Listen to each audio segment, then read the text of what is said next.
ইয়া রাসূলুল্লাহ।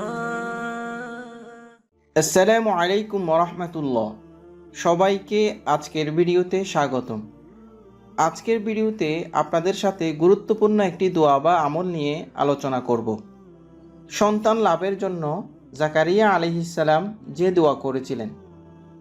বৃদ্ধ বয়সে হযরত জাকারিয়া আলাইহিসসালাম সন্তানের আকাঙ্ক্ষায় আল্লাহর কাছে প্রার্থনা করেন।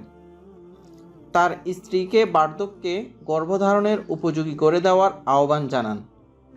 হযরত জাকারিয়া আলাইহিসসালামের একজন উত্তরাধিকারী পুত্র সন্তান পাওয়ার একান্ত বাসনা ছিল। তিনি তারই দোয়া করেছেন, কিন্তু সঙ্গে সঙ্গে এটাও বলেছেন যে পুত্র সন্তান পাই বা না পাই, সর্বাবস্থায় আপনিই উত্তম ওয়ারিস। আল্লাহ তাআলা তার দোয়া কবুল করেন। তিনি আল্লাহর কাছে এভাবেই দোয়া করেছিলেন, রব্বি লা তাযারনি ফারদান ওয়া আনতা খায়রুল ওয়ারিসিন।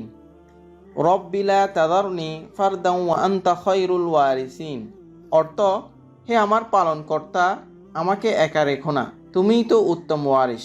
এই দোয়া কবুল হওয়া প্রসঙ্গে আল্লাহ তাআলা বলেন, অতঃপর আমি তার দোয়া কবুল করেছিলাম, তাকে দান করেছিলাম ইয়াহইয়া এবং তার জন্য তার স্ত্রীকে প্রসবযোগ্য করেছিলাম।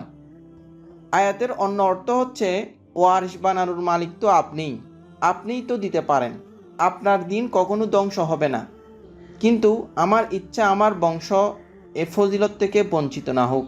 আল্লাহ তাআলা মুসলিম উম্মার নিঃসন্তান দম্পতিকে এই দোয়াটি বেশি বেশি পড়ে আল্লাহর কাছে সন্তান পাওয়ার আবেদন করার তৌফিক দান করুন। আল্লাহুম্মা আমিন।